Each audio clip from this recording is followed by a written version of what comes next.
الحمدللہ رب العالمین والصلاۃ والسلام علی سید المرسلین۔ سب سے پہلے انشاءاللہ عز و جل ہم امام بخاری کے سوانح حیات کو بیان کریں گے۔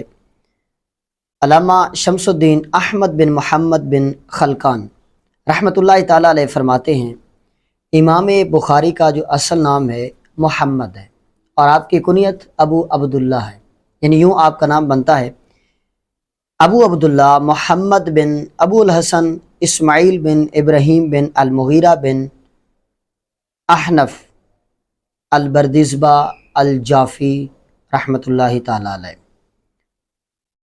اور علامہ یحییٰ بن شرف نووی رحمۃ اللہ تعالیٰ علیہ آپ فرماتے ہیں بردزبہ کی وجہ تسمیہ۔ آپ نے فرمایا یعنی بردزبہ کون تھا؟ آپ نے فرمایا یہ بخارا کی زبان کا لفظ ہے اور اس کا معنی کسان ہے، یعنی کسان کھیتی باڑی کرنے والا۔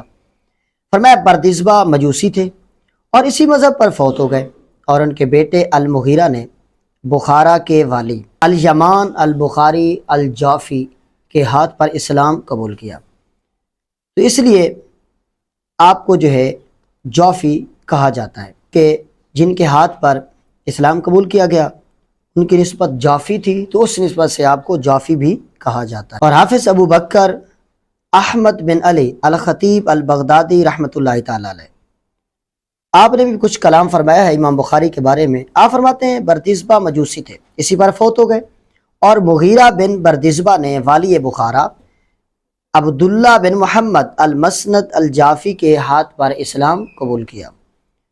اور امام بخاری کو جافی اس لیے کہا جاتا ہے کہ ان کے دادا کے والد المغیرہ یمان جافی کے ہاتھ پر اسلام لائے تھے۔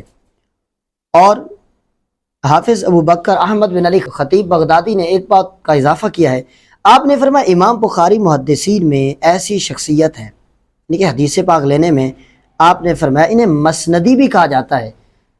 اور آپ بڑی پیاری وجہ فرماتے ہیں، آپ نے فرمایا ان کو مسندی اس لیے کہا جاتا ہے کیونکہ یہ 9 عمری میں مسند کو طلب فرماتے تھے۔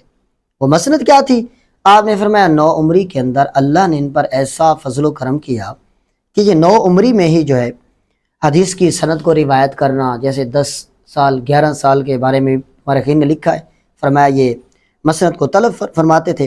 اور امام بخاری کی ولادت کے بارے میں بھی دو اقوال ہیں، مختلفہ ہیں، یعنی حافظ احمد بن علی الخطیب بغدادی اور حافظ ابو القاسم علی بن حسن بن عساکر یعنی ابن عساکر جنہیں کہا جاتا ہے، اور حافظ ابو الحجاج یوسف۔ فرمایا یہ فرماتے ہیں کہ ابو حاتم الوراق بیان کرتے ہیں کہ مجھے المستنیر بن عتیق نے کہا، یعنی المستنیر بن عتیق یہ بات کہتے ہیں کہ میں نے ابو عبداللہ محمد بن اسماعیل یعنی امام بخاری سے خود پوچھا کہ آپ کی تاریخ پیدائش کیا ہے، تو فرمایا آپ نے اپنے ہاتھ سے ایک ورق نکالا، فرمایا انہوں نے مجھے دکھایا جس تاریخ پر لکھا ہوا تھا کہ آپ 13 شوال المکرم 194 ہجری، اور دن ماشاءاللہ بڑا پیارا دن تھا، فرمایا جمعہ کے دن آپ کی ولادت ہوئی۔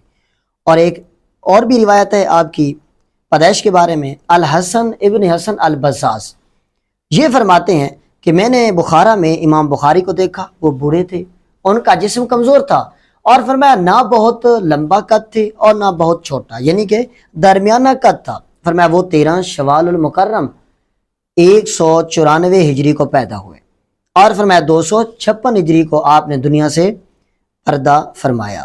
فرمایا وہ ہفتے کا دن تھا، اور پھر آپ کو ہفتے کے دن ظہر کی نماز کے بعد آپ کا دفن مبارک کیا گیا۔ یعنی اس طرح حسن بن حسن البزاز فرماتے ہیں آپ کی جو عمر بنتی ہے وہ ہے 13 دن کم 62 سال، فرمایا امام بخاری نے دنیا میں زندگی گزاری۔